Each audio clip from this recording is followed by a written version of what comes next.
Abate la rimette dentro, esce Radu, porta vuota, gol! Gol! Abbiamo battuto il gatto nero, li abbiamo battuti tutti Alessio, grande Alessio, è bella la vita, lava quella zolla Alessio, lavala quella zolla Alessio, lavala! Hello everyone and welcome to another episode of the SempreMilan podcast. I'm your host, Ollie Fisher. You can find me on Twitter at Ollie Fisher, joined by a grinning Anthony Talgrews. What's up, everyone? Glad to be here. You can find me on Twitter at Torgid45. Madison's with us as well. Yeah, I'm happy to be back this week. You guys can go ahead and follow me on Twitter at Madison_DT. Right, so who's going to start singing happy birthday then? Whose birthday is it? Kidding, everyone. It's like we were just talking about this. It's 120 years of losing, so that's cool, right? Of heartbreak. Yeah, heartbreak, it's passion. 30 years of winning in sort of scattered around 120 years of other stuff. Did anyone else think the hashtag the passion was dumb because it incorrectly spells passion? Yeah, it was just strange because they put it in there to where the 1 was the I, and I was like, okay, cool. And the 0 was the O, but then there's just this 2 in there. It'd be cool if it was like our 10-year, you know. I just thought the easy thing would have been, obviously they've done the SempreMilan hashtag, which we love. That's certainly not had a negative effect on our brand. But something like hashtag Milan120 would have probably done the job. You know, I don't get the passion thing really, but do you know what? It was cool. They've come out with some really good content on social media.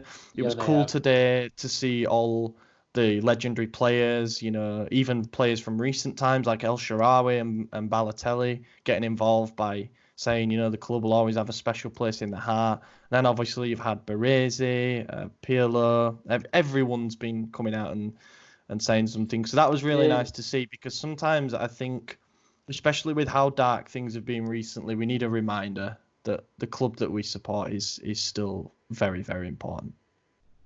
Patrick Cutrone did too. I didn't think that he did, but think that he cared, or think that he would post something. I didn't think that he cared. Fair point, because we did kind of shove him out the door. Yeah, but he's starting over Piontek right now. He's made no secret, really, though, has he, that he didn't want to leave, and that I think if ever we wanted to sign him back, we could just do it in a heartbeat. I still think that, but yeah. And then what else? Calabria. I saw Calabria post a really emotional message about how this club has been his entire life, and they're like his actual family and stuff like that. And then it made me a bit upset that he's just completely not in the plans at all at the moment. But I bet you he'll stay. I don't see any. I mean, we need a backup. If we sell him, then we're clearly not thinking tournament team. How many fullbacks? There's not many fullbacks, I don't think, that would be happy to be a backup. You know, we saw last season we had 3 on the books. We had Rodriguez at left back. We had Rodriguez, Laxalt, and Strinic. And Laxalt and Strinic kind of just got on with it, really. They didn't say an awful lot, but then the summer came around and it was clear that they were actually both unhappy and both wanted to leave, which is fair enough because they barely played. Laxalt played in the Europa League groups, and of course we were knocked out in the groups after that disastrous final group game. But Calabria, I think if you're going to get away with not playing a young player that much, then Calabria is exactly the kind of player that is going to accept a reduced role because he's a fan of the club. He's come through the academy. He knows that he had to be patient to get his opportunity in the first place, and he will get an opportunity again because, you know, we know Conte's injury record. He may get a suspension. Tactically, he might drop a load of bad performances. We don't know, but if anyone's going to stay patient, it's going to be him. So I don't think he leaves in January. But we've gone off on a little bit of a tangent there. What were we going to do before this? We're going to pick out a favourite memory from our time supporting the club. Favorite team and favorite player and why. Oh, let's do a 1 to 11 as well. That would be kind of cool. What? We've not pre-prepared this, have we? No. But I'm guessing it'd be fairly similar. I would think. I need to write this down so I can Madison is flustered right now. Bit of improv. So the first game that I consciously remember watching Milan in, I will have definitely watched the 2003 Champions League final, but I was 7 years old. So I don't really remember an awful lot of it. But the first game that I consciously remember watching of Milan's was the 2005 Champions League final, which was really bad. But obviously they started like a house on fire in the game, went 3-0 up, and I just remember thinking, wow, this team's amazing to watch. It didn't end up working out, to say the least. But I hate Liverpool. So, kind of just taking that forward. And then I remember watching the 2007 final, and it was the mid to late 2000s as well, where the club signed a lot of my favourite players. Then I won't lie, I remember the Scudetto winning season well. And then after that, when Ibrahimovic left and when Thiago Silva left and Allegri left not long after that, I started watching a lot more Huddersfield games because they were the team that I could actually go and follow. But then while I was following Huddersfield, I met a lad called Gianmario, who used to write for us, and started going to watch games with him in person, actually at San Siro. And I remember the first time that I went to San Siro, we lost 1-0 to Inter. It was the game where Guarín scored the winner. It was a horrible sort of last 15 minutes because I knew we were going to lose that. But that was when Balotelli came on as a sub, and he just rejoined, and we came really close to equalising. But then that leads into my favourite memory. Went to the home derby after that, and that was when we won 3-0. And being there for that night was absolutely incredible. When Alex scored, the stadium exploded. And then when Icardi missed the penalty and we took him apart twice on the counter-attack at the other end, that was just... I'll never forget that night. I literally walked out the stadium with my ears ringing like I'd just been to some kind of heavy metal concert or something. That was just absolutely incredible. But yeah, that's it. And now here we are. I've signed up for a life of misery and failure, which I've done anyway by supporting Huddersfield. But, you might as well double the dose. Yeah. Well, my story is not going to be nearly as good as yours. One thing that... Jesus Christ. Yeah. One thing that all three of us definitely agree with, obviously being Milan supporters, but in addition to that is all three of us hate Liverpool. So, that'll ignite us for life there. But yeah, so my journey, so to speak, with football is relatively new, so to speak, compared to everyone else. I just said that twice. But for those that don't know, my background is American football. I'm in the USA. My dad played in the NFL for a while, so that's kind of where my background comes from. Never watched a soccer game until I was in high school, actually. And one of my best friends, he is my best friend, Dan. He's been on the podcast one time. He's a huge Tottenham Hotspur supporter, and that's where his dad's from. And so we'd always watch there, but I never really cared, never paid attention. And in 2011, the year that Milan won the Scudetto, I took a trip to Italy, and we flew into Milan, and we went to San Siro. And I remember thinking, wow, this place is just incredible. I've never seen anything like this. American football stadiums all kind of follow the same mold. And the San Siro was just something like I'd never seen before. Still wasn't a supporter at the time, but I just remember being blown away by just how impressive that stadium was. Went inside, no game, so I didn't watch a game there, but that was an awesome moment. And then it was that summer in 2011, I was at the mall with the same friend, Dan. And this is going to sound ridiculous. I had long hair at the time, and I was having a really bad hair day. And there was a hat store, and I was wearing red Puma driving shoes and a black T-shirt. And we went in there, and there just happened to be this selection of soccer hats. Never happens here. And there was one that is actually still in my closet. I could go grab it, but it was a Milan hat. I'd never seen it before, and I was like, yo, Dan, what is this? And he's like, that's AC Milan. They're a pretty solid team. He's like, they just won their title this year. He's like, you saw their stadium. I was like, damn, yeah, that thing was dope. And it matched my outfit. So I was like, fuck it, let's buy this hat. And he's like, if you buy it, that's where it started. And that's literally it. So that weekend, I think the next day was Sunday, there was a game. No, that's not true because it was the summer. I don't know, that August or whenever the season started, I watched the first game. I'm pretty sure they lost because it was a rough start to that season, but I was like, this is still cool.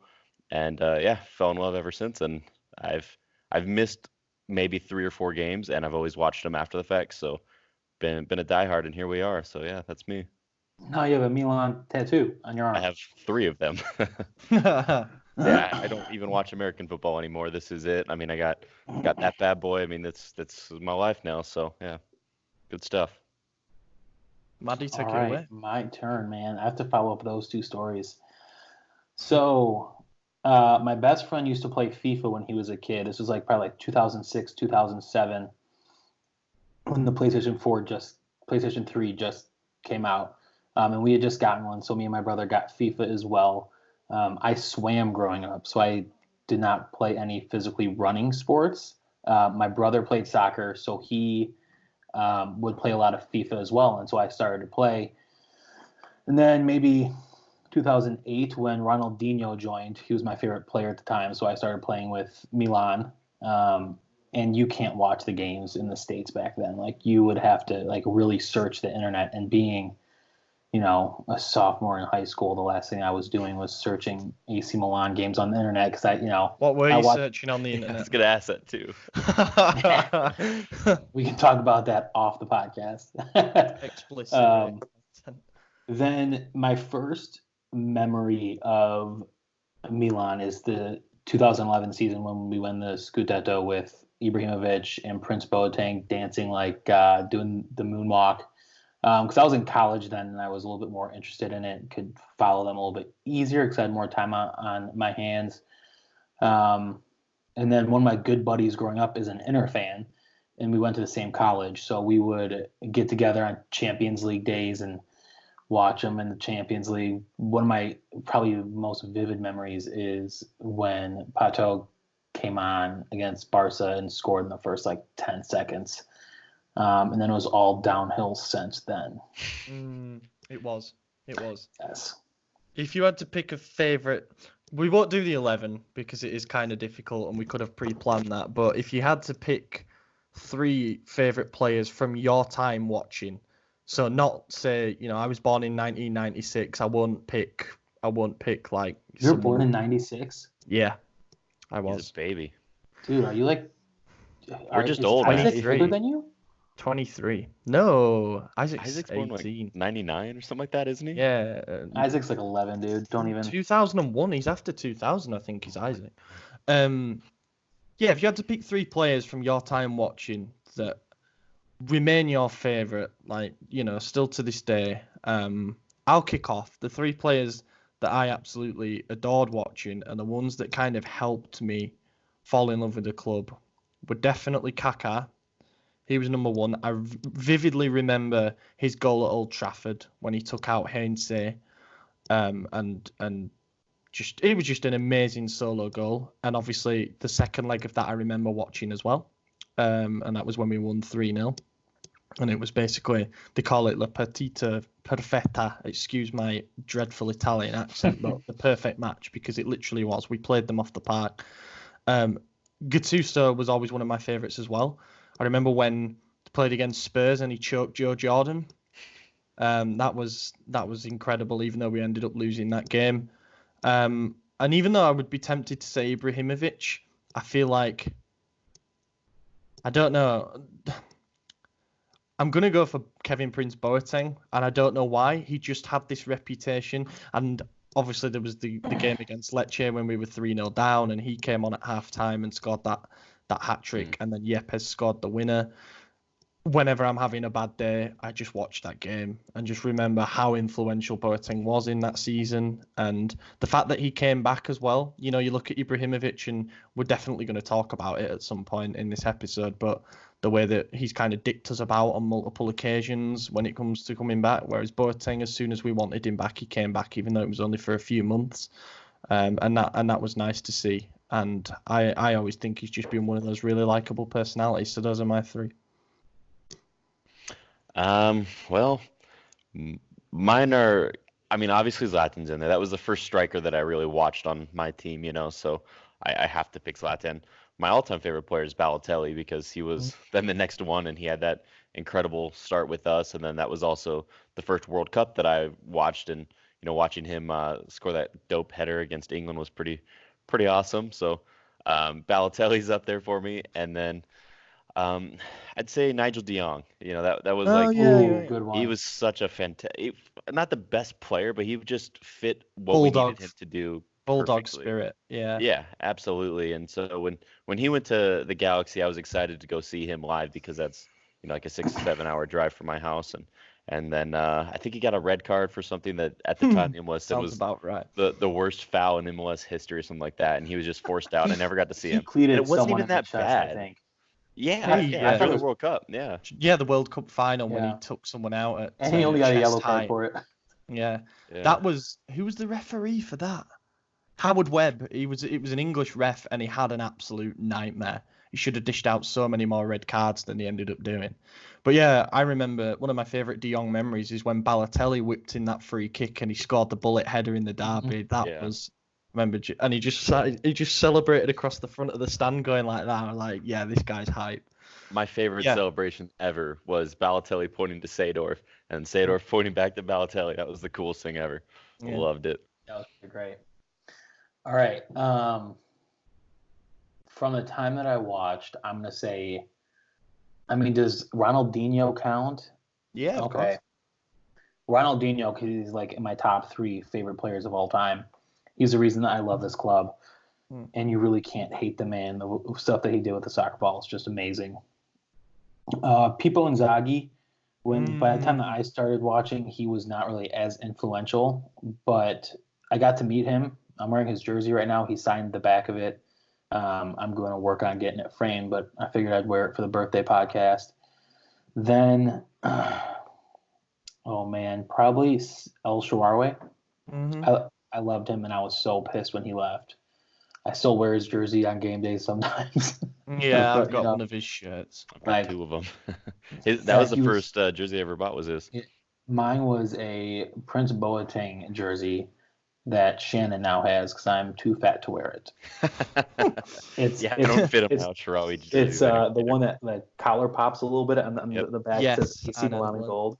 The Yeah. best kit we've had, I think. It was fantastic. I like that one. It's interesting because you would say that from that era of winning the Scudetto in 2010-11, from that point onwards, in the summer of 2012 when we lost Thiago Silva and we lost Ibra, Thiago Silva is another name that I could throw in there as someone who I absolutely loved watching. But from then on, it's sort of been like everyone refers to it as the banter era, and perhaps the quality of squads that we've had hasn't been as good.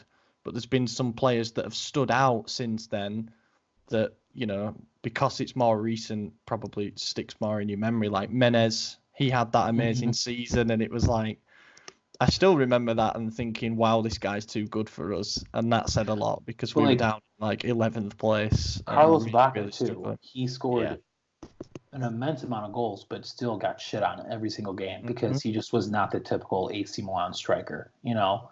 Yeah, I mean, they don't have to be past players either. I'll always be a big fan of Bonaventura. You know, he's the only one remaining from 2014 now. I think he's been a fantastic servant to the club already. Obviously, recently he's been in pretty good form as well. But one thing I will say, and I might get slated for this, but I don't feel like there's the same amount of likable players in the current squad. You know, there's nobody that I really feel like Kutra. You know, you can criticize his ability, but what he had was passion, and you know that he was always going to give everything and stuff. And he was a really likable player for me. And I just look around and I think I don't really like any of these. I like Romagnoli, yeah, but I like Donnarumma, but of course he's got his own controversial past. It's just weird how times change, I guess. But that's how I felt this summer when I was looking to buy one of the new kits. I didn't know. Like, I didn't have a player that I wanted to put a name on, and I settled with Paqueta because he had a solid, you know, first 3 months until his suspension with us last season, and I was like, yeah, he'll be great, and sure enough, he's a bench player now, but, you know, it is what it is. Yeah, quickly, and then we'll move on to the game that we've had this weekend. Favorite memory, obviously, you two haven't been to like a game in the stadium, so what's your favorite game that you remember sort of experiencing in your own way? I'll kick off. For me, like a game that I didn't go to, I said when we beat Inter in the derby 3-0 and I was there for that sticks out as the best. But aside from that, when we beat Juve 1-0 and Locatelli scored the screamer on the 100th anniversary of Kilpin's death, that was just like such an amazing moment. And I've since seen a documentary about that whole day, and it makes it. So it's The Lord of Milan, guys. It's a really, really good documentary. I would recommend going and buying it. I think you can just buy it online, like on demand. So yeah, it's a fantastic story. But that's my game. Yeah, mine's gonna be the 4-3 win over Sassuolo. That was and recently, but just an incredible moment for me for a number of reasons. That was obviously when they came up. That team beat us, I think, the first 3 or 4 meetings that we 3 had. out of the first 4, yeah. Yeah, and I remember the first one because Balotelli scored right away in that first game. It was super foggy; you could barely see the ball, and I was watching it, and that was one I was excited because my family was there and they had never watched it, and I was like, "Come on, we're gonna watch this game." Luckily, they left at like I don't know halftime when we were up or something still or tied, and I remember we lost 3-1, and when I met up with them after, I wasn't too thrilled about it, but that always was our boogie team, so to speak. And then that game, we were up, and then we were down, and then we were up, and then we were down. It was a nightmare. No, actually, no. We only went up twice, right? We We scored went up first, 1-0. and then we went down Bonaventura. 3-1, and Yeah. then went up 4-3. Yeah, and it was just quick succession goals. And I was actually on my way out of the house to go meet again my family for lunch. At the time, my brother-in-law was battling cancer, and so I was trying to introduce him to Milan so that he had something to be passionate about at the time. And so he was getting the updates on his phone, and he was like, "Oh, like here we go again, another bad game." And then it turned around. And so when I got there after the game for lunch, like we got to enjoy that moment for a little bit. So that was a lot of fun. I got a story about that game. Not quite as good as that one, but I was working in a pub at the time, and I think that game kicked off at 3 o'clock our time, and I was starting a shift at 4, and I was getting ready for work, and I had the game on, and we went 1-0 up when Bonaventura scored with that deflected shot from the edge of the box, and the keeper didn't even try to save it. And then I started walking up to work. It was like a 25-minute walk away. And then I got in and I started my shift, and you weren't really allowed phones behind the bar. But I looked at my phone and I was going to put the stream on if we were winning because it was quiet. It was a Sunday, and I saw it was 1-3, and I was like, I can't believe it. I don't want to know. I'm not bothered. Anyway, I decided to look up full time, and I just saw the 3 consecutive updates, and I was like, I cannot believe I've missed that game. But yeah, that was a fantastic game. Yeah. When was that? Was that 2015? That was 2015. 15. Yeah. Okay. Yeah. Yeah. It was a few months before I met Ollie and started doing this. Wow, it's been that long, eh? Yeah, it's been a while. It's been a minute, as you Americans It has say. been a minute. Yeah. I'm gonna say 2, if that's okay with you guys. Number 1 would be when we beat Barcelona 2-0 at Bernabeu, and then The Where's it been Bernabeu, that's there? impressive. yeah, This is a pickup game. Camp Nou or whatever, wherever they play. I remember watching at my buddy's house up in Mount Pleasant where I went to school, and I was ecstatic because we were beating Barcelona 2-0, and that was already full banter era, But the other one was I was on spring break with my brother and my dad in Florida, and they were at the beach, and I was sitting in the car listening to Arsenal Milan on Sirius XM radio when we beat them 4-0 at Milan. And then the next game, I think they beat us 3-0. Yeah, we still went went through. Yeah, that was mental. That 4-0 game was absolutely incredible. There were a lot of people in my school growing up who supported Arsenal, and it was just like, yeah, you're not on our level, lads. Like leave it to the grown-ups now. And then the second leg, I really thought we'd messed it up. But no, that was an interesting time to support the club. We've had some really good results in Europe, even in recent memory. Like you say, when we beat Barcelona 2-0, we did it twice at home. And then the second time completely fell apart and lost 4-0 at the Nou Camp. But yeah, we've had some good times. But what wasn't a good time was Sunday, which was the celebration. That was a decent segue, to be fair. But Sunday, which was the 120th anniversary celebration game, it was Sassuolo at home.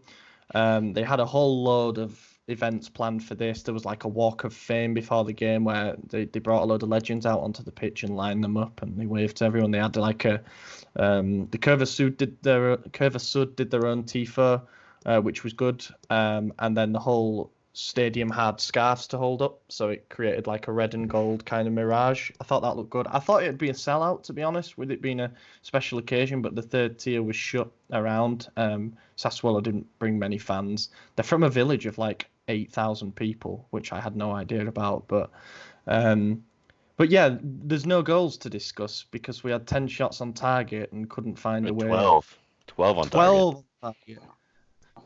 Yeah. And we couldn't find a way to score. We tried and tried. Their keeper, Gianluca Pegolo, was in really, really good form, made a couple of good reaction saves. Leao came off the bench and hit the post, hit the bar, hit the post. We had a goal. We'll start with the goal that we had. Teo Hernandez thought he'd gone on to 5 goals for the season with a deflected shot. After Kessie had brought it down in the area, they went to VAR and adjudged that he'd done so with his arm. AJ, you think this was the right call, yeah? I do, yeah. The way the rules change is it doesn't matter how slight of a touch it is, doesn't matter where your arm is, doesn't matter your intention. If you are an offensive player and the ball even graces your arm like it did, that's a handball now. So it's the right call. We saw from multiple angles, and it does look tight. You can see it bouncing off the chest, and he's got his arm out, and it just kind of skims it and goes down. And while he's moving his arm sort of back in across himself, which is unlucky because if he actually kept his arm straight down, the ball just brushes down his stomach probably. But it's just the way it is when you land, I guess. And it made no difference in the play. You know, it went almost straight down as is. It would have been the same way had his arm have been there or not.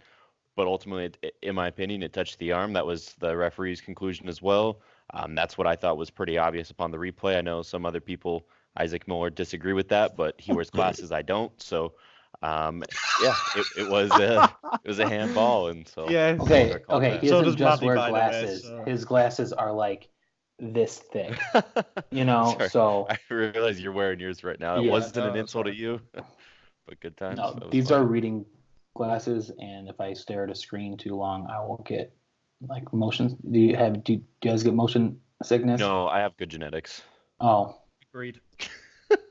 I'm sitting here at my 5'9". Explains why you guys grow such great facial hair, right? I mean, I just shaved. And why you're balding. No, I'm not having that after November's horrendous effort. Regular shaving for me now.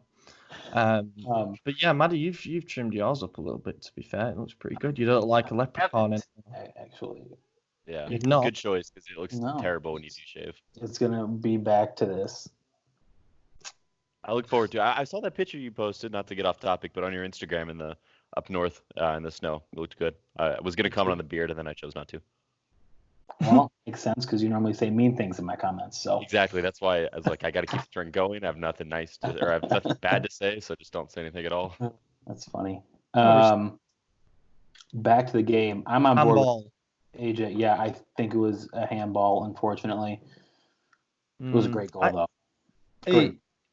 I mean, it was going in anyway, but it took the deflection, and I was buzzing for Teo because I thought, for him to be the top scorer, I think that not only that highlights the massive goal scoring problem that we've got actually in the front three, and it's always quite funny when he scores, but I just thought, wow, again, for his confidence, that would have done wonders. I'm still in two minds. I just kept on thinking, Gareth Bale, the next Gareth Bale. Every time. Every curse on him. I'm in two minds about it because I agree. I think it does glance his arm, but there is certainly something written into the law about it being deliberate handball, and we know now that referees tend to give it deliberate or not, especially when you're in an attacking position and it's adjudged to have given you some kind of advantage. Now, you kind of touched on it, AJ. I don't think that gave him an advantage. I think that was just incidental contact with his arm across himself, so it wasn't in a particularly unnatural position. However, if he gets more of a touch on that, he literally catches it because his arm is where it is. But he didn't. It just sort of dropped down. But there was that one particular still, which is where his arm's just coming inside, and it honestly looks like he's about to catch it. So I can totally understand why the referee gave it. I've seen a few people who replied to the GIF that we put out saying that the Sassuolo players weren't even appealing for a handball. But it's one of those things that you can easily miss when there's a crowd of bodies inside the area, I suppose.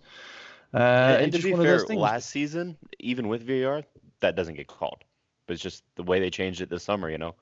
I think Yeah. just make it a blanket policy. If it touches any part of the arm inside the area and you can see it clearly, then just give it. That's the way it's got to be. Mm-hmm. You know, that it needs to become that way because referees now just sort of do things at their own discretion and there's no consistency within the rules. But I can see why he gave that, especially from the image that we saw on the VAR monitor. But that shouldn't have been the defining moment really anyway. We had plenty of opportunities. It seemed like every time we got into a good shooting position, once again we hit the middle of the goal, which made things a little bit more easy for Pegolo, but he still had a good game and made some good saves. He had a double save at one point as well. Yeah, that was a good one when I want to say it was Çalhanoğlu who hit the first one, and then Bonaventura followed up, and that was a good save from close range, that one. He did it again with Kessié too. Yeah. We do have this tendency. It's funny because with Sassuolo, it always used to be Concili who used to have an amazing game against us, especially when they just come up. This time it was the turn of a 38-year-old. We do sort of seem to keep running into these really, really miraculous goalkeeping performances. But again, not looking for excuses. The finishing wasn't there. There were plenty of weak performances in there for me as well. We go from a game in Bologna where we score 3 goals and we could have scored more, to a game like this where we should have scored 3 or more goals but couldn't even score 1. And that's part of the issue with the consistency that we're facing at the moment. Front 3 for me all dropped 4 out of 10 performances. I thought Hakan was poor. I thought Suso was poor again. I did an article in midweek in the lead up to the game about how his position's been sort of reinvented again under Pioli because of the overlap of the fullback. He's drifting more into the centre again, and he'd had some good games to kind of back up that that's where he should be playing. Obviously, he had that amazing assist for Teo, and then he just basically couldn't affect the game. He's gone back to his old kind of frustrating self, and we need our players in the front 3 to be able to unlock a game like this. And Piontek just, after a good start, again, dynamic start, putting himself about, seemed just out of the game after half an hour. So that was a little bit disappointing to see. But yeah, I don't know what you lads thought. Yeah, to build off that, you know, you mentioned going from the Bologna game where we scored 3, should have been like 4 or 5. You'll get this game. I know a lot of people debate the credibility of the XG stat, but our expected goals for this game was like 2.8, something like that. So basically 3 goals that the system thought we should have had in. And I don't think there's a person out there that would disagree with that. You know, we had the 2 Leao shots that were technically off target, but were absolutely the closest shots we had all game. You look at Piontek had 2 headers that were saved. There were a few other shots, like we mentioned, the double saves, things like that. We absolutely should have scored. Just to go back to what you said about Suso's new position or reinventing of the position, that was something that I highlighted about Conte last season under Gattuso when he first came back, was that he likes to get forward too much and he's pushing Suso out of his position, more central, where he does poor. He's not as good there. To both of their credits, I think they're aware that that's a part of the system now, and they're growing and developing in that. But you're right. Suso's been out of the game ever since, and unfortunately, all season, because he's had 3 new positions he's had to play on that right side between the 2 coaches, and it's been rough for him. But I disagree with your assessment of Piontek. I thought he looked probably his best all season today. I agree. I'm sorry, on Sunday. I thought he had a lot of movement. He dropped back a lot. He got behind defenders. There were multiple occasions where if the through ball was a little bit slower, it would have got to him. Now, I don't know if he would have scored those. Yeah, no, he did have the 2 headers. I think he had another shot or 2 that were off target. I think he did well. He looked full of confidence. Exactly. He looked like he knew where he was supposed to be, where he was at the right time. Yeah, and he made comments in the lead up that, you know, he was hurt, now he's feeling healthy, and you're going to see the old Piontek. And I think we did for the most part, minus the goals. Yeah, and he's probably in a better mental place as well. I don't know what Gianpaolo did to him, but you can clearly tell that he, on Sunday, even though he did not score, he looked like his old self more than he has all season, even though he did not score. Like in the first 2 minutes, he had a shot in the side of the net that, you know, may have gone went in at first. Yeah, you know, and then he kept on getting, great passes, and he was in the right place. Old Piontek would have screwed those up so bad and lost the ball and sat there and cried about it for 30 seconds, and then, Yeah, old I Piontek. don't know if this was the right game for him to start, but I do think he made the most of it. Absolutely. I think when Leao came on, we saw a different type of striker that was more suited for the Sassuolo defense yesterday. But at the same time, I don't think you go against starting Piontek. He's been in better form progressively over the last 3 or 4 games now. It made sense to start him. I would like to see Leao as a left wing and Piontek in the middle. I think that would be a good combination to go forward. Then do you bench Çalhanoğlu and put I do. Bonaventura in midfield? Yeah, I agree. Yeah. I think that everybody can see that looks like the logical thing to do to at least help our creativity. We are creating chances, but I think with, for example, Çalhanoğlu, he's not going to be that goal-scoring winger for us. Him and Suso are down playing as wingers, but as we've discussed many times, they tend to be playing more centralised, and almost it's like a 4-3-2-1 at times, and then with the fullbacks pushing up as well, that drives them even more inside. But for me, if you've got Piontek playing the role that he has been playing in recent weeks, which is to be that complete forward that, funnily enough, Pioli said he wanted him to get away from. He said he wanted him to go back to being a penalty area striker. Gianpaolo was the one who wanted him to be involved all over the pitch if possible. If you go back to that, then you do need someone like Leao who's making those runs in behind, who can be the beneficiary of good hold-up play, because at the moment we don't have that otherwise.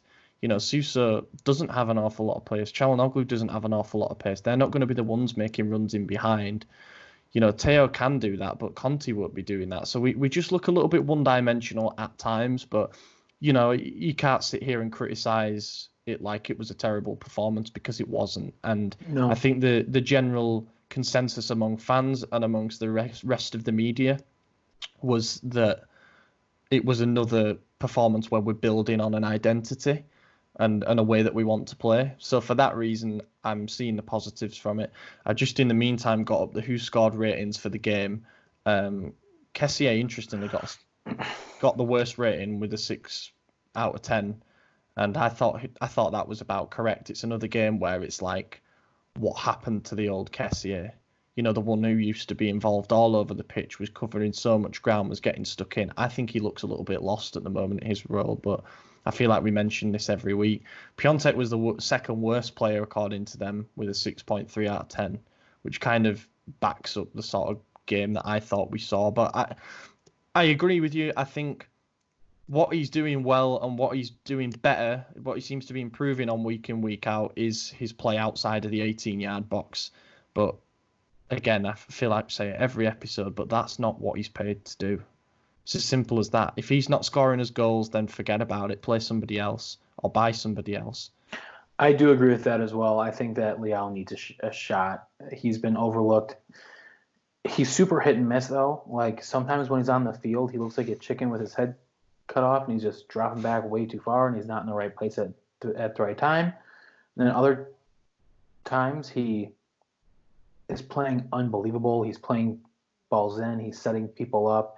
He's playing super unselfishly, and that is what Piontek does. He plays very selfishly, which is what, a true number 9 typically does play a little selfishly. But Piontek is not looking for that pass. Leao looks for that pass.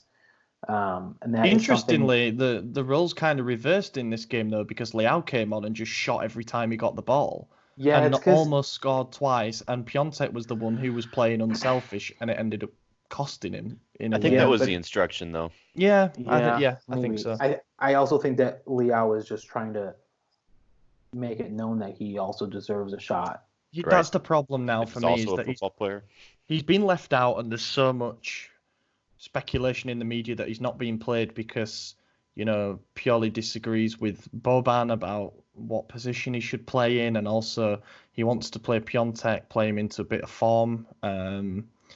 And also the stuff about him perhaps lacking a bit of maturity. We saw the video where he got slapped by Benacer. I think that's just teammates messing around and stuff, but I've seen people read more into it than that and say that, if he's just a kid and he's constantly dicking about in public, then it doesn't perhaps reflect well, especially when the team's going through a difficult season so far.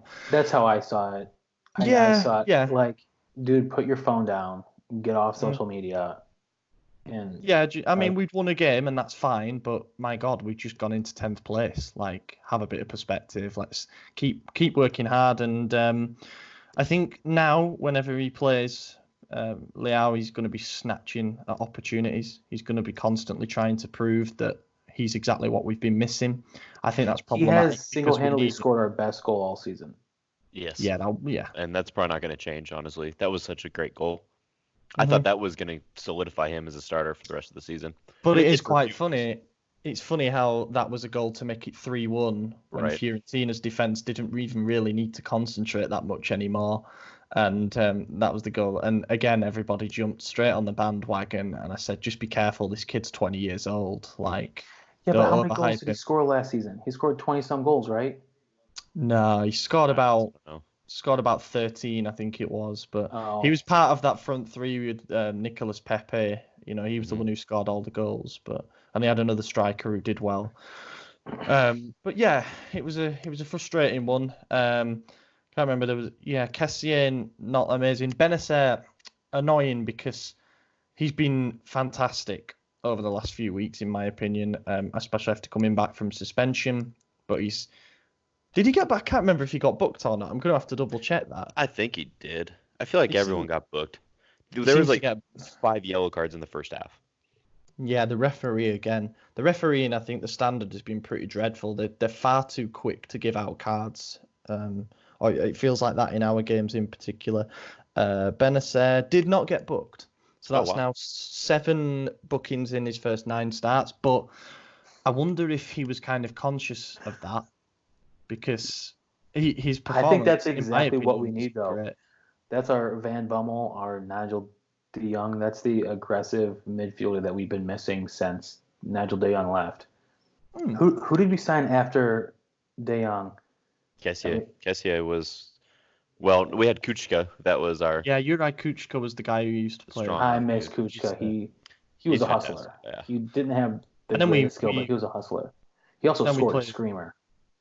Yeah, he did, yeah. We played Bakayoko there, and that was when him and Kessié looked really, really good together. I think Kessié is suffering as a result of not really knowing what his role is anymore. Right. That's why I'd still be half tempted. We mentioned Suso getting reinvented, and you see Kessié's been shifted around a lot. He started this season, under Giampaolo's system, but on the right side, and then after Giampaolo left was on the left with Pioli, and then vanished. We had Krunic starting, and now all of a sudden it's Kessié again, but back on the right. So, he's been shifted around a lot as well, and that's going to affect his performance.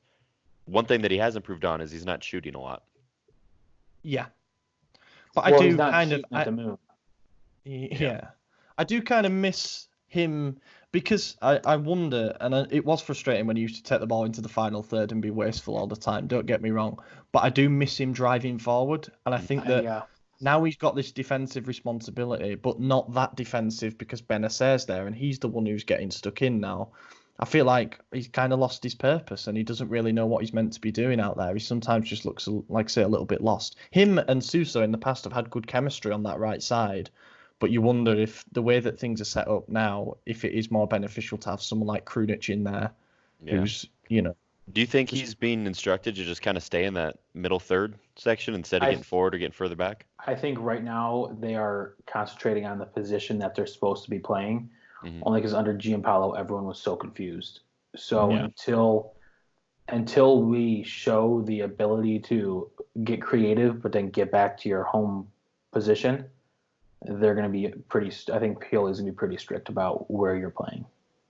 And that's something that people thought about Pioli in the lead up to his appointment, was that he was a stabilizer. Ollie mentioned that a lot in the lead up to it.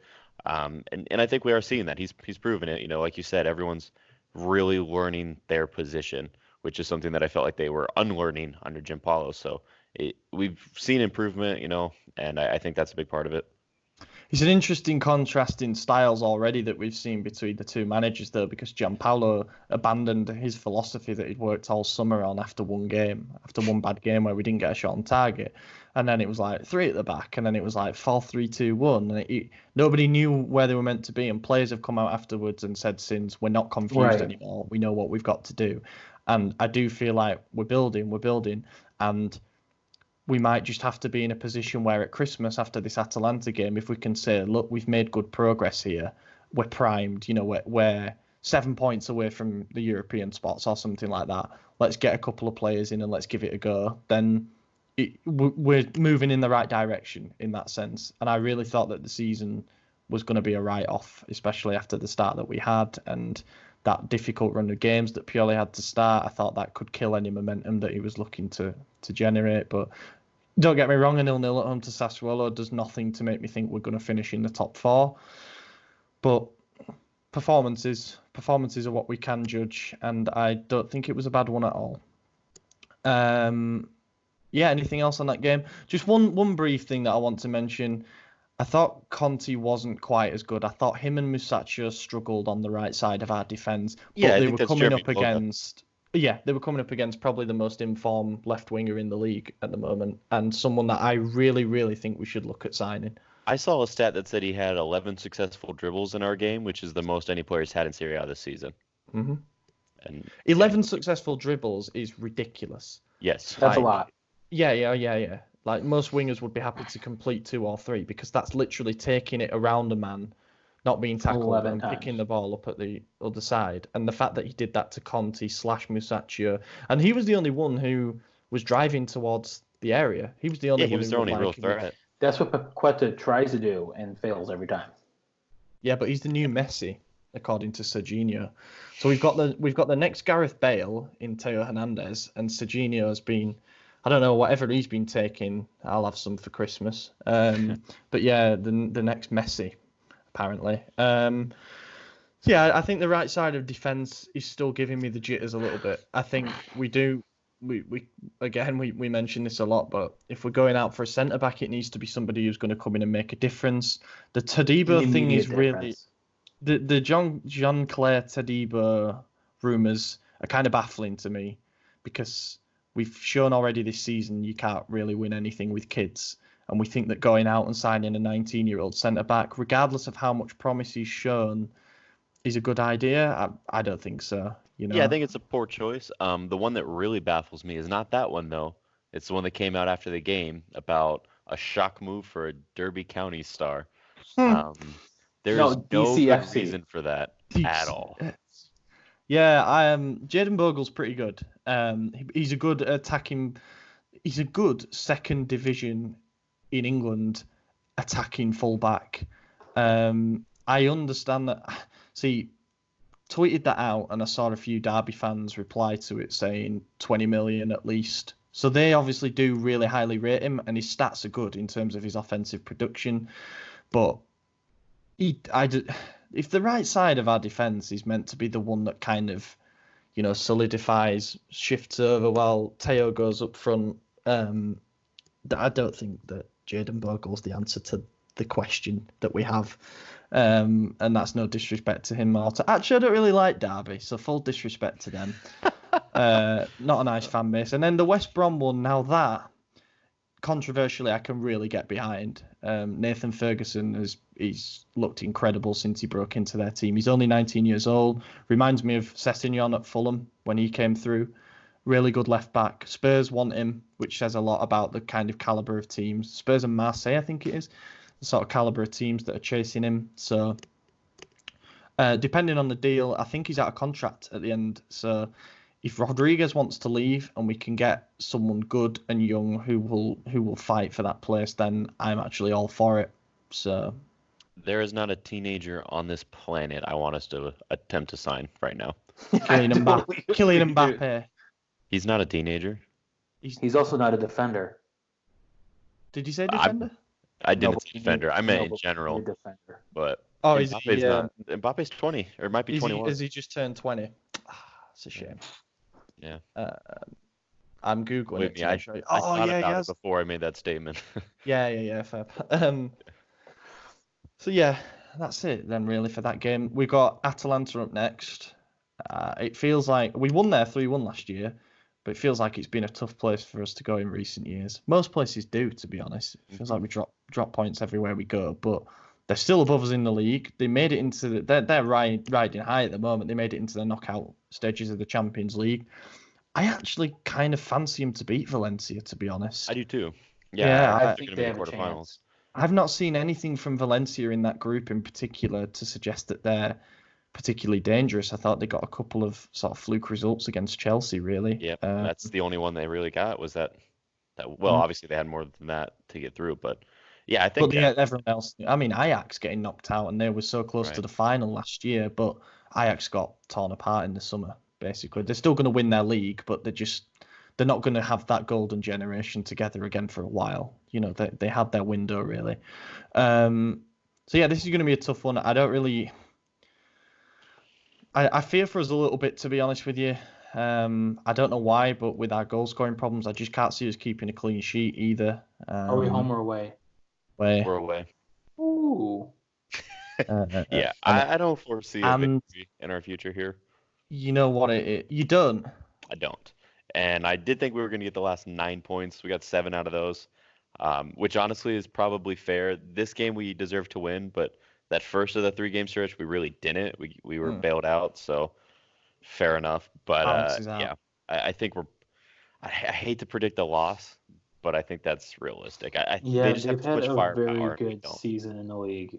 They've had a really good couple seasons now. I mean, they're a real They're threat. for real. I mean, Yeah. people called out Gasperini for being a fraud because he's failed at the two big clubs that he's been at. But I think what he's done with Atalanta, I don't know who to compare it to.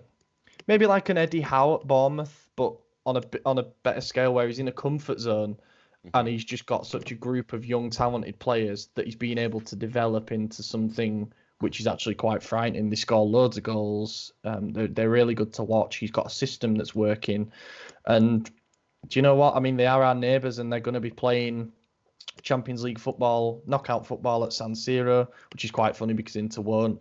But I have to sort of say fair play to them. You know, the way that they've gone about it is really good. And They've earned it. They've absolutely earned it. yeah, they have. And the longer that they can sort of keep their core of players together, the better. But they've even done all right with players leaving. I mean, they own Kulusevski, who's out on loan at Parma, and he's having an amazing season. And it's like, wow, they've got some serious depth.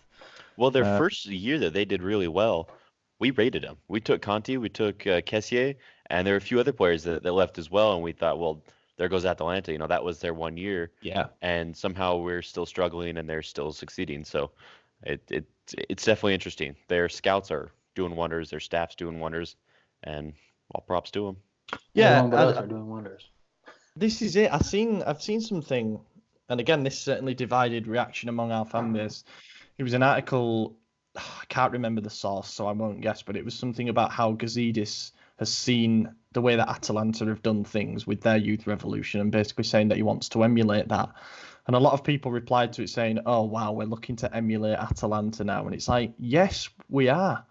We want to be in the Champions League knockout stages. And what have they done?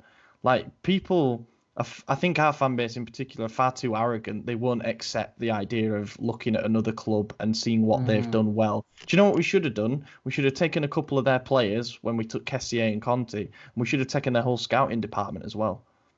I agree with That's that. what we should have done. We should have just gone balls in if we were going to do it. I roll my eyes at the idea of emulating them, not because I don't think they're a fantastic club. They're obviously better than us at the moment.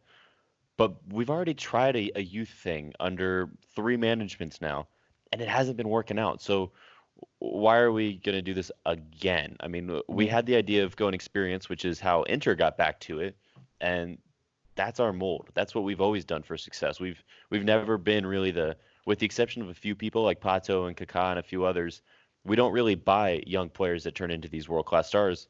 We buy the world-class star. And so now we got to, get a few of them that are like our plan was supposedly a few weeks ago was announced to get older people, Zlatan and Rakitic and all these other guys that are magically off the radar now. So I don't know. I think it's a foolish idea, and I don't like Gazidis. No one at Arsenal like Gazidis. it's here we go. Gazidis was a definitely split opinion, but I think you're right. On the whole, Arsenal fans were happy to see the back of him. But he's not in my opinion, he's not a football man. He's a businessman. Mm-hmm. He can't be the one who's dictating the way that we need to rebuild this squad because his background is in business, not in football. He's a CEO. You have to have a business qualification for that. Yeah, what he did at Arsenal actually in terms of the revenues and things like that were really good. I'm happy for him to come on board, negotiate us some better sponsorship agreements, get us our new stadium sorted out as well with the help of the two construction companies. But stay in your lane, leave the football side of things to Boban and Maldini if you trust them, and if you don't, then get rid of them next summer. As simple as that. We can't have all this sort of interference from different areas of the club, and I think that's what we're still struggling from over the summer. Is that I think Boban and Maldini wanted to bring in a bit more experience, and now we're ready to throw the youth project out the window and sign a 38-year-old, potentially a 31-year-old in Rakitic. We're ready to put faith back in 30-year-old Bonaventura. Just seems like we don't really know what we're doing. We're just winging it window by window, and we've been doing that for years now. So it's a little bit annoying in that sense. I don't think Ibra's coming anymore. So yeah, I don't either. It sounds like that one went south to Naples. So, oh well. I don't know if he goes to Napoli. I mean, the rumours at the moment is that he's considering retirement. And what did I say last week or the week before? I still wouldn't be surprised if he retires. Yeah. I think he needs no reason to continue to play. He needs he needs a proposal where he can't really turn it down, in my opinion. If it is true and we've stuck to our offer of 6 months, not 18 months, and a lot less money than he's actually wanting, then we clearly didn't actually want him that much, in my opinion. Yeah. I think there's no reason to not just give him what he wants. It's not outside of the realm of possibility for, our club's finances and the tenure that he wants. A guy that decorated the last guy who won a Scudetto with us, there's no reason to not just say, okay, if that's what it's going to take to get you here, we'll give it to you. There's no reason to haggle with him. We tried haggling with him in 2015, and he renewed with PSG. We tried haggling with him in 2017, and he went to LA Galaxy. We're going to try haggling with him in 2019, and he's going to fucking retire. So, why are we doing this? Let's just give him what he wants. We know he doesn't take no for an answer. We know Raiola doesn't take no for an answer. So give the man what he wants. Get him in here if we need him, if we want him, and let's move forward. But it doesn't sound like that's going to happen anymore. The plan was this great unveiling on Sunday. Then we don't get a win. We don't unveil anyone. And we got some interesting stuff that came out of that as well. And none of it's Latin. So, I just, yeah. I'm bewildered. I know what that will have been. I really think that Boban's plan was probably to unveil him on Sunday, to bring him out as the last player on that walk of fame. But Zlatan would have absolutely said no because his ego's too big. Mm-hmm. He will have wanted it to be just him.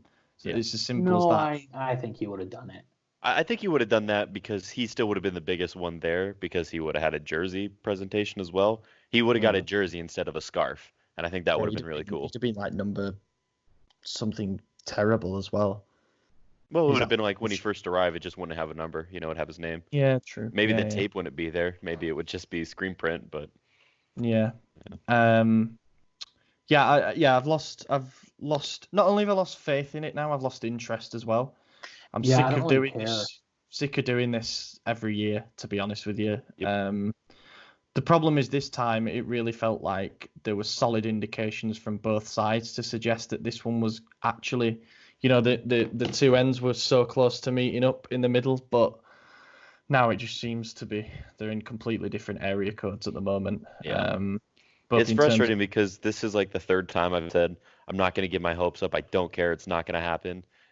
And then, like you said, it seemed like it was real concrete, and I did exactly what I said I wouldn't do, and here I am. So, dude, you got real hype for a while. I got so hyped. I was exponentially hyped. Yeah, it was exponentially hyped. That's fantastic. Right, let's just do a couple of listener questions then. We got one from Christian Espinoza who asks, do you think Bogar is actually good and should Milan consider buying him? We did kind of touch on this, but just to go back to it, I remember watching this lad for when he was on loan at Birmingham and he played against Huddersfield. I think it was in a cup game. And I remember thinking, yeah, like he's way too good for these. You know, this kid at night, I want to say he was 19 then or something like that. Just thought he's going to be seriously good. Apparently Chelsea have a buyback on him for like 7 million. I mean, they'd be foolish not to do that. Especially if they offload someone like Pedro or Willian in the January transfer window. But of course, they can go out and sign players now, so they'd be stupid not to do it. Apparently, Barcelona are after him as well, which is like, wow, what a rise he's had in 5 months this season. So fair play to the kid. Would love for us to be in there. Yeah, and he also asked another follow-up question, sort of in the theme of the 120th birthday. If you could add one player from our history and put them on this team, who would help us the most? Prime, in their prime. Maldini. Man, I'm gonna go with Kaká because I think we need that midfielder who could also score goals. I think Maldini is an obvious choice because our defense sucks. Right. I think we need that defense. Yeah. The problem is a great defense is going to help if we're not scoring goals. I mean, I know. I thought after 0-0 the rest of the season, but you know we need some W's in there. So I think Kaká would help the most. I'm torn on this one because part of me thinks, well, you could add, for me, the best out-and-out centre-back in the history of football. You'd say like Prime Baresi alongside Romagnoli could certainly help fix up that defence, and we really need a right-sided centre-back. But then I think, well, we need goals. So I'd argue the way that we play at the moment is probably perfect for someone like a Van Basten or even like a George Weah or somebody like that, you know. Kaká's the obvious answer, but I don't know. Are you thinking, how does it fit into this current system? Like, where would he play? Would he play on the right side of the midfield? Would he play on a wing? I don't know. It's kind of difficult in that. I'd say no. Well, I'd say yes to having him. But I would say no because at the moment I don't think we can afford a luxury player like him. Well, I don't think he would be a luxury. No, I wouldn't even put him on the wing. I'd put him in Bonaventura's spot in the center mid, and then put Bonaventura where Hakan is, and then doesn't you'd have cover that. anywhere near as much ground though. Structurally not as sound. But I see what you mean for the creativity point of view. I'll go Marco van Basten because it's 1992. 27 years to the day today that he won his third Ballon d'Or with us. Yeah. So fair play to Marco. Good pick. Shame about his injuries, to be honest, in his career. Otherwise, I think he would have gone on to have an amazing one. We got a question from NMT. I feel like we might be opening a can of worms here with this, but what's up with Serie A using monkeys as a symbol against racism? Yeah, Serie A is dumb and they suck. Next. Yeah, I don't think we should touch on this one for very long. But it's a dangerous one. Is an idiotic move.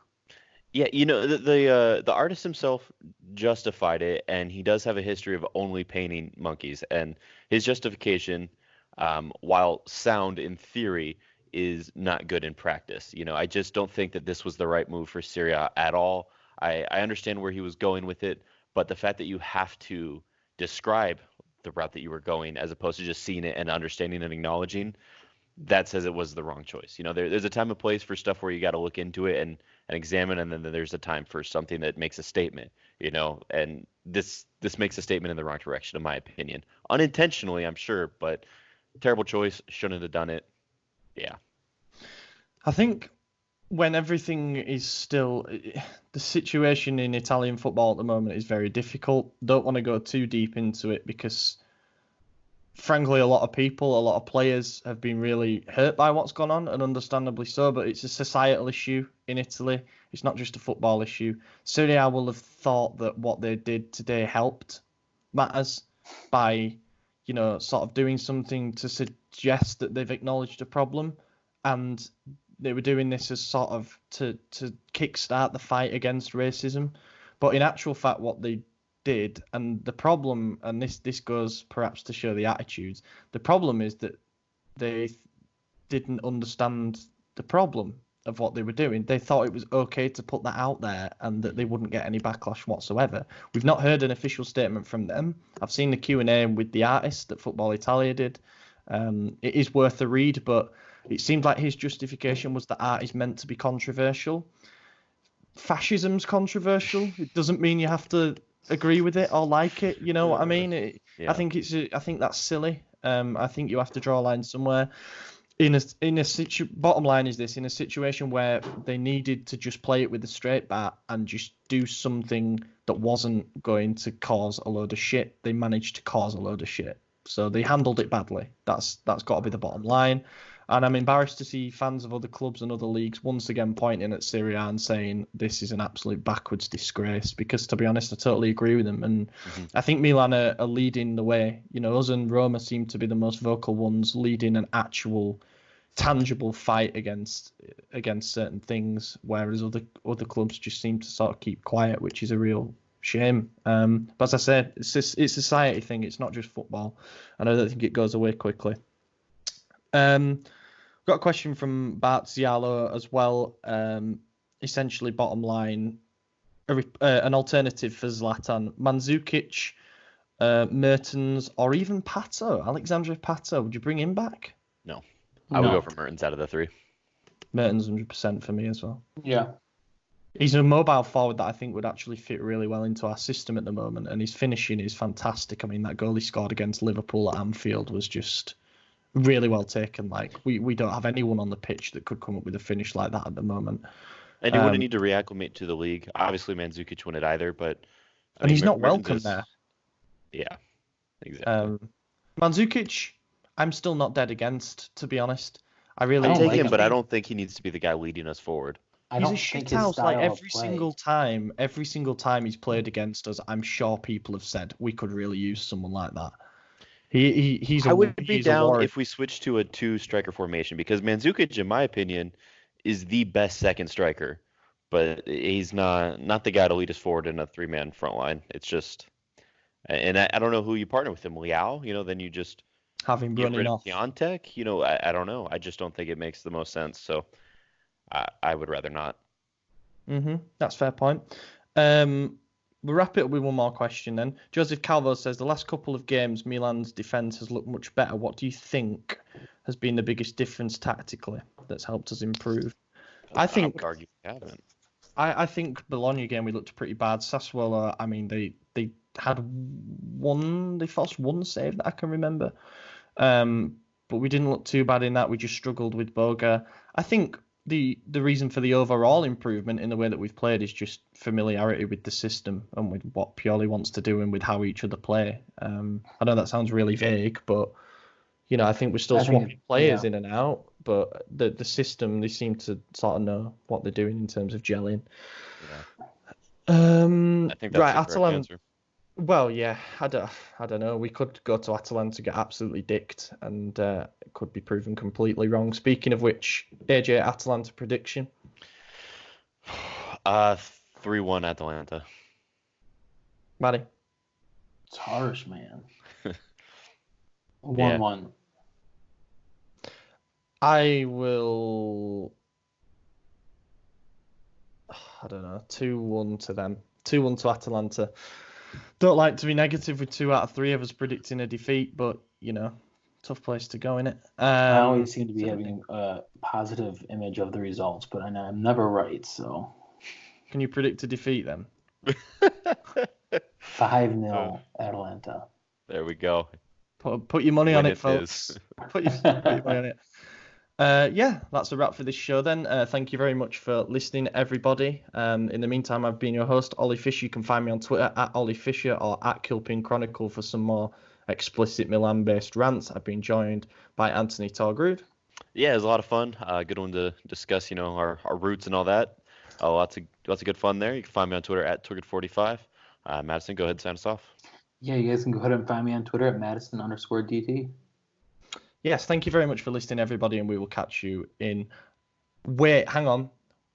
We may not have one next week. I think it may holiday. It may be 2 weeks until we record. Obviously, holiday schedule, it's a bit manic for everybody. So, yeah, it will probably be after Christmas when we come back with our next one. So, actually, everybody, in the meantime, enjoy your festive season, and hopefully Milan bring 3 points as a Christmas present. Thank you for listening, everyone, and we will catch you in a fortnight.